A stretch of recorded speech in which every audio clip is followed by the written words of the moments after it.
You're listening to the Fours Up Podcast with your host, Marsh.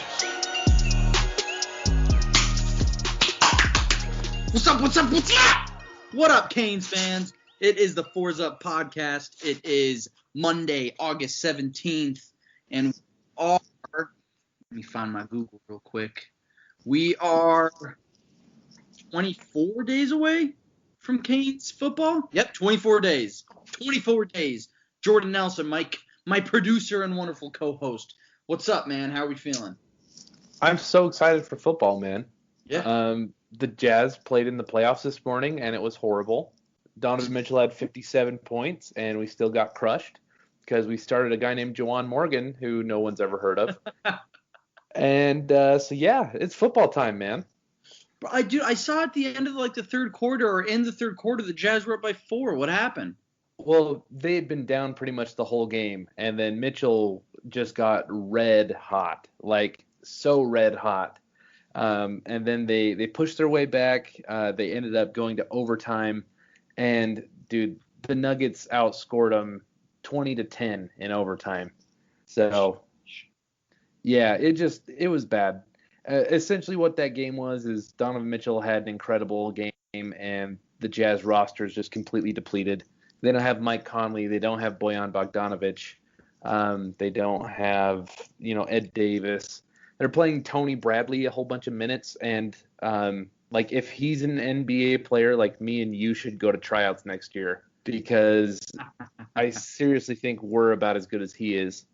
And we had to start Juwan Morgan. Who is that guy? He's starting in the NBA playoffs. And I don't even know what he looks like. It's frustrating. But Canes football, though, 24 days away, man. That's why I'm so excited. It's a coping mechanism, but I have nothing else to be happy about in life today. So Did you watch the game, or did you have to work? Both. I took a long lunch. We just had some thunder here, and it shook the entire house. And if people out there, if you know me, thunder and lightning, that's one of my bugaboos. I don't do thunder and lightning. So I'm pissing in my pants right now because it was literally something out of War of the Worlds. Have you ever seen Ted? Oh, bro, my dad took me to see that opening day. We got one thunder, and Ted comes running in. You need a thunder buddy, Marsh. Yeah, that's what I'm gonna get you for your birthday. Is a thunder buddy. Yeah. Oh gosh, that's a funny movie. Yeah. I love it. It's great too. I actually think I like the sequel better than the original. I haven't seen the second one. It's just as good, man. It's one of those sequels where I could see the angle that it's a little repetitive, so it's not as good. But I preferred it a little bit more than the original. So. Yeah, I love Ted. I love Mark Wahlberg. Love Seth MacFarlane. And boy, do I love Mila Kunis. Yeah, she's not in the sequel, which is one of the worst parts. Yeah, but everything else is good. There's some very, very good laughs in the sequel. Hell yeah. Okay, we got a ton of things to go over. First on the agenda is, all right, our Canes had their first scrimmage last night. And there were a lot of takeaways, a lot of positive things. Yeah. First thing is De'Aaron King. Oh yeah. 15 for 26 and 4 touchdown passes. Music to my ears, man. Okay, I love De'Aaron King. Stats coming off right now. De'Aaron King 4 touchdown passes. And you know where I'm going next. Everyone knows where I'm going next. My boy, Jalen Knighton. Yep. The Rooster. The Rooster! I don't know if that's the sound a rooster makes, but I don't know what a rooster makes, but 10 carries, 126 yards, and a touchdown. And Don Chaney, 57 yards and a touchdown. Whew. Love it. Yeah, Xavier Estrepo, our boy, had a 70-yard touchdown run off a reverse. D. Jeez. Big 41-yard catch. Mike Harley caught 2 touchdowns. Jeremiah Payton caught a touchdown. Chance Williams, the freshman defensive end, 2 sacks. I don't know. How are you? Oh, and Will Mallory, 4 catches, and I believe for 71 yards. So Yeah. So tell me how you feeling. From an offensive perspective, you can't do anything but smile ear to ear hearing that stuff. And N'Kosi Perry also had a great game too. Yeah. He was like 10 of 14 for over 100 and a touchdown or something like that. Yeah. 8 for 13 for 140 yards and a touchdown. So Yeah. And Jose Borregales, we love the Borregales family, Yep. Mr. Tattoos with Star Wars, Yep. 6 on extra points, and he hit a 49-yard field goal. Yeah. He looks good. Dude, everything sounds good. I'm a little bit worried about the sheer numbers that our defense gave up. But, nothing to complain about on offense. Yeah. So, no, absolutely. Word on the street is that the offensive line was ripping some huge holes open into the defense.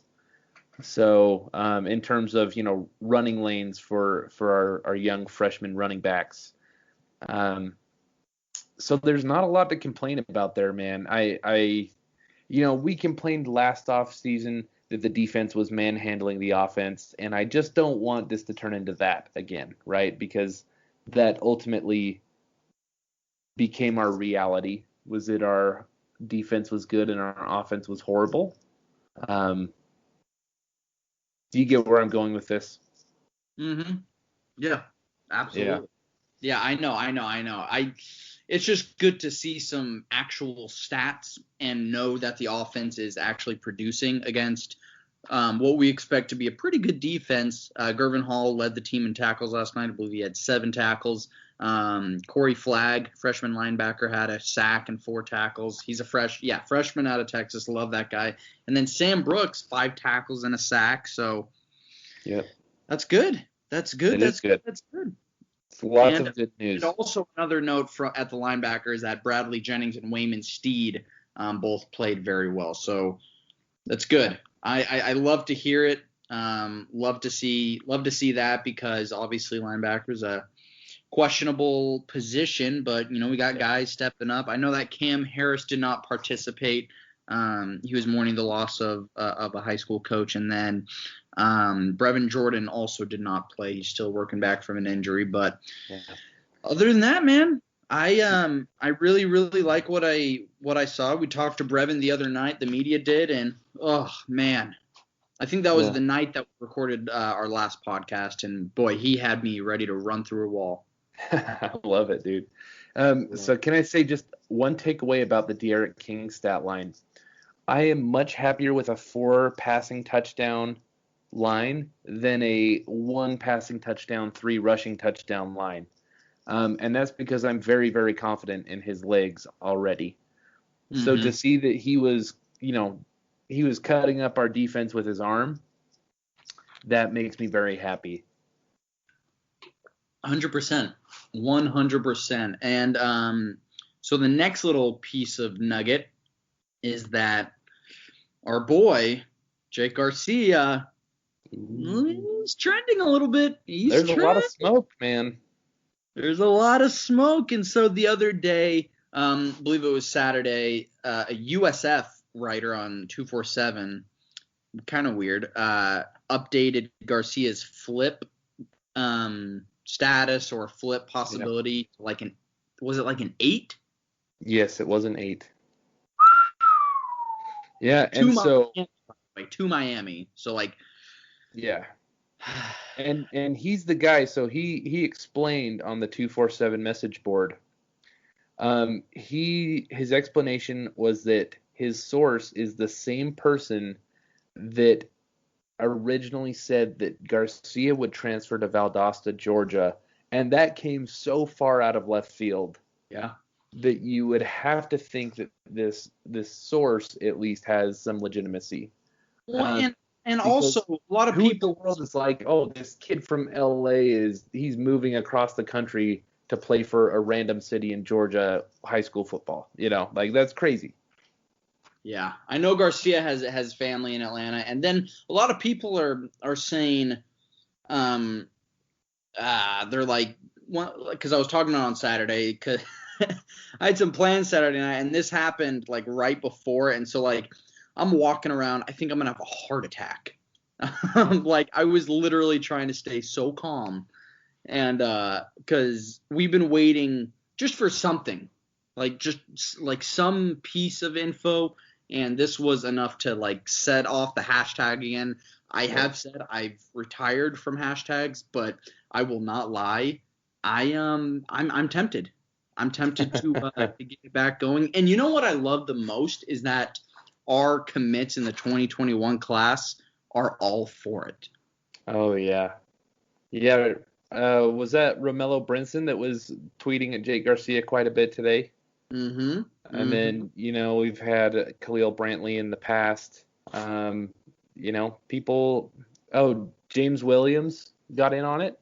He wanted people to repost a picture of him and Jake. So there is a lot of smoke, and smoke does not always mean fire, but a lot of times it does. So this was Romello Brinson's tweet earlier today. He says, I see Garcia wasn't scared to leave his hometown, so come sit in the pocket with one of the best O-lines and throw some dots to me, Jacoby George, Brashard Smith, and Khalil Brantley, while the best defense in the nation do what they do. Just a little summary, not the whole book, at Jake Garcia. And if you look at Jake Garcia's Twitter, I'm not one to check people's Twitters and, see what their recent likes are, everything like that. But you go to what Garcia's been liking lately, and it's all Canes. It is. It is all Canes. Yeah. I don't know. I don't want to. I mean, I definitely don't have an inside source on this. Like, I am in the dark as much as everyone else. People love to, say that I claim that I or we claim to be fake insiders, whatever. I'm not claiming to be an insider. I think that there's some legs to this, and that is, there's just too much, right?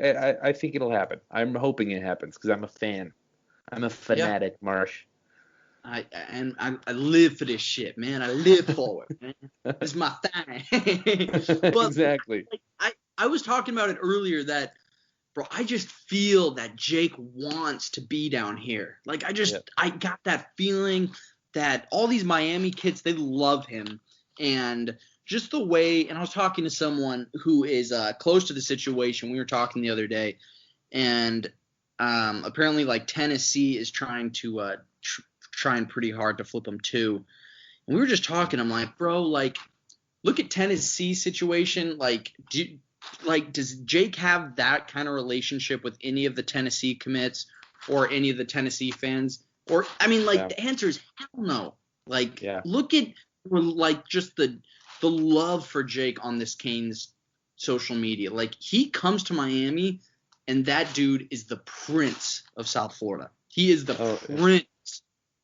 Absolutely. So, he will get love from day one. Like, yeah, exactly. He's thinking this, and, like, we got Lashley. We got all these receivers. Like, how could you not? And they love him. They love him. And, like, how could you not want to come down here and be that final piece to this puzzle? I'm with you, man. And so his high school coach now is Rush Probst, I think is how you say it. And I know he's close with the dude at Tennessee, so we should be on the lookout for them. But I agree with what you're saying. And, we do have one of the